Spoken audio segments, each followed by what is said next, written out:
Mas esse filme não tem nada a ver com o livro. Quem nunca pensou isso assistindo a uma adaptação literária para as telas grandes? Mas será mesmo que fidelidade total à história original é mesmo muito importante em um filme?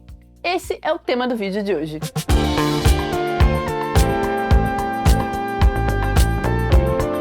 Os livros sempre foram fonte de inspiração para o cinema, tanto que na maior premiação norte-americana, o Oscar, existem as categorias Melhor Roteiro Original e Melhor Roteiro Adaptado, justamente para contemplar os roteiros que são inspirados em livros. E ao longo de toda a história do cinema, a gente encontra diversos filmes inspirados nos livros de muitos gêneros: suspense, thriller, comédia romântica, livro histórico e por aí vai.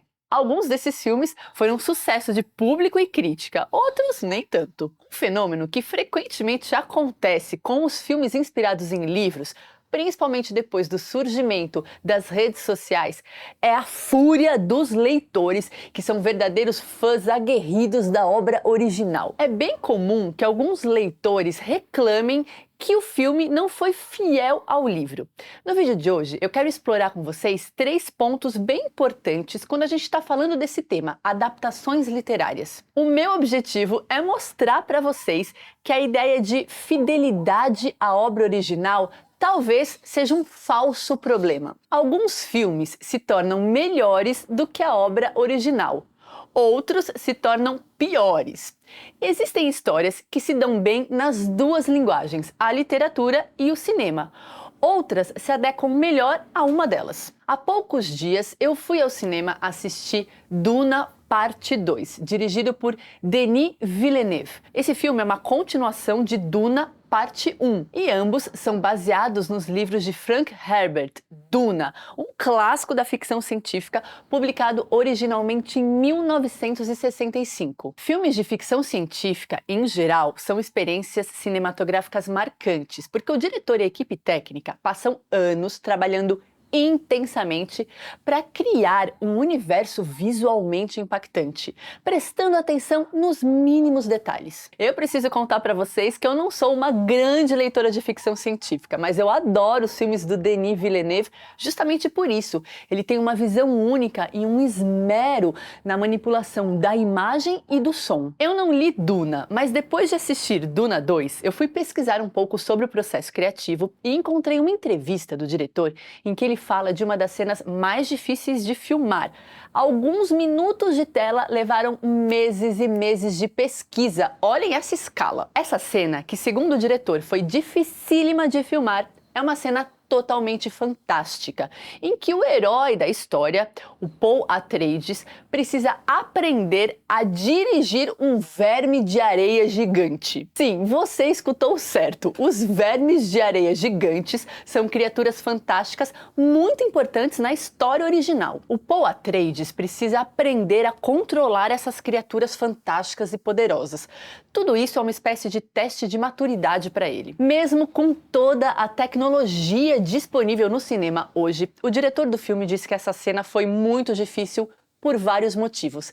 Entre eles, o seguinte: não existe nenhuma referência visual de um ser humano dirigindo um verme de areia gigante. Não existe nenhuma pintura, gravura ou fotografia de um ser humano desempenhando essa atividade. Isso, é claro, é um pouco óbvio, porque a gente está falando do universo da ficção científica, de coisas fantásticas que não existem, pelo menos até agora. E aqui está o primeiro ponto que eu julgo bem importante quando a gente fala desse tema, adaptações literárias para as telas grandes. No livro, a história é contada através das palavras e o leitor imagina, de acordo com a sua própria bagagem, como é esse personagem, esse verme de areia gigante. O cinema, por sua vez, precisa transformar palavras em imagem e som, de uma maneira que seja visualmente impactante, envolvente, agradando fãs que talvez tenham imaginado essa criatura de maneiras muito diferentes. Então, fica aqui a dúvida. Será que às vezes a frustração dos leitores não tem a ver com isso, com o fato de que personagens, criaturas, cenários e figurinos tenham sido materializados na imagem de um jeito diferente de como cada um criou na sua própria imaginação? É importante também a gente lembrar que um romance literário é muito bom para explorar determinados aspectos de uma história que o cinema não é tão bom assim, e vice-versa. Na literatura, podemos entrar na cabeça dos personagens e conhecer os seus pensamentos mais íntimos e inconfessáveis. E isso é um pouco mais difícil no cinema. Os filmes, por sua vez, são excelentes para explorarem as ações dos personagens. Em geral, a gente assiste esses personagens realizando coisas no mundo. Cinema e literatura são linguagens diferentes, com possibilidades artísticas diferentes. O segundo ponto fundamental quando a gente fala desse tema, adaptações, tem a ver com as mudanças que são feitas quando a história é transposta do papel para a tela. Frequentemente, alguns personagens são modificados ou então suprimidos. Diversas cenas da trama original ficam de fora no filme, e períodos e contextos históricos podem ser radicalmente modificados. Às vezes, até mesmo o arco de transformação de um personagem e o seu desfecho pode mudar do livro para o filme. Mudanças fazem parte de qualquer adaptação. Elas são inevitáveis e desejáveis. Vamos entender tudo isso melhor. Um filme que eu considero clássico e que eu adoro é De Olhos Bem Fechados, de Stanley Kubrick. Esse filme se passa na cidade de Nova York na década de 90. O filme é baseado no livro Breve Romance de Sonho, de Arthur Schnitzler. E a história do livro se passa na cidade de Viena, na década de 1920. Bom, o cenário e o período histórico do livro e do filme diferem bastante. É claro que a gente pode encontrar algumas semelhanças entre Nova York da década de 90 e Viena na década de 20. Por exemplo, a solidão dos personagens que caminham pela cidade, misturando realidade e devaneio.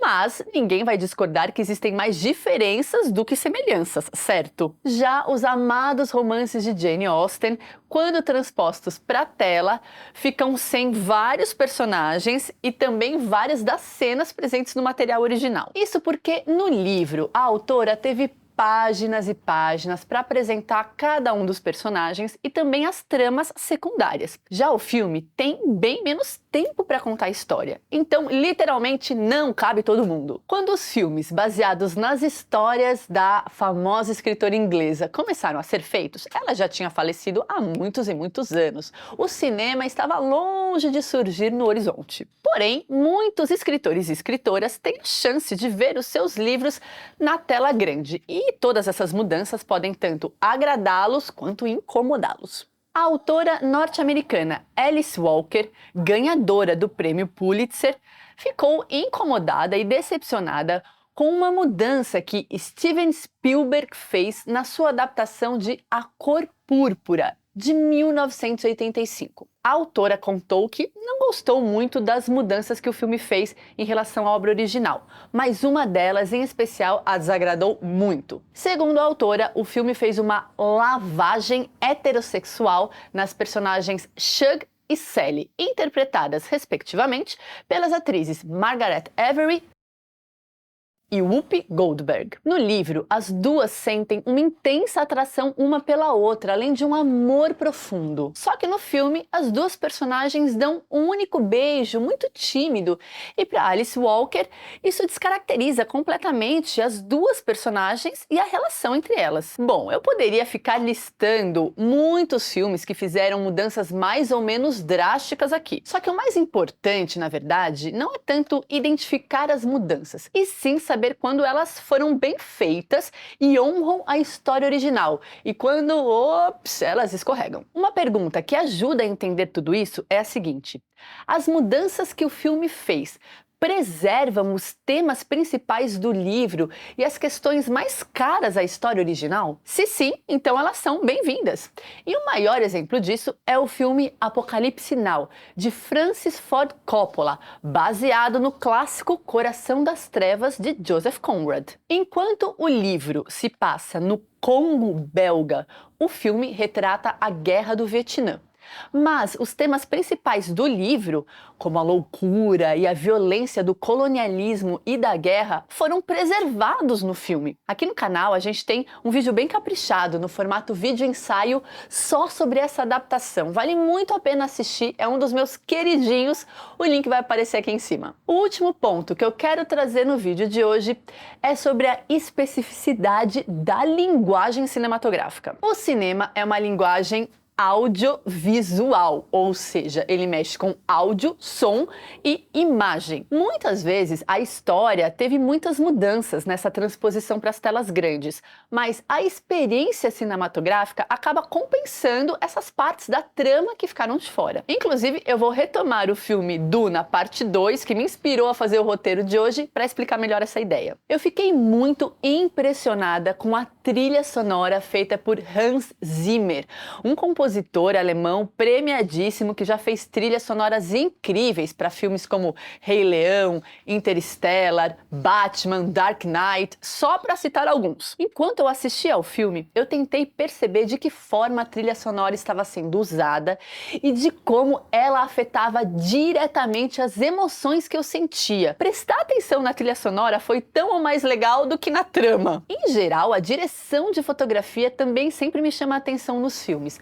Ou seja, o uso da luz e os enquadramentos. Eu sei que esse pode parecer um papo técnico demais, meio chato, mas vejam só. Um simples diálogo entre dois personagens pode ser filmado de inúmeras maneiras diferentes, com planos abertos, planos fechados, de longe, de perto, com a câmera encarando os atores de forma frontal, de perfil e por aí vai. Gente, perceber o que é próprio do cinema pode ajudar a gente a desenvolver o nosso olhar. E aí, a gente até esquece que o personagem fulano ou cicrano do livro ficou de fora do filme. Vamos aproveitar o melhor de dois mundos, da literatura e do cinema, sabendo apreciar a potência de cada linguagem. Quem me acompanha por aqui sabe que eu sou apaixonada tanto por livros quanto por filmes. E é claro que eu quero saber de vocês qual a adaptação literária preferida, aquela que vocês mais gostaram. Me contem tudo aqui nos comentários. E a gente se vê na próxima semana com mais um vídeo. Tchau!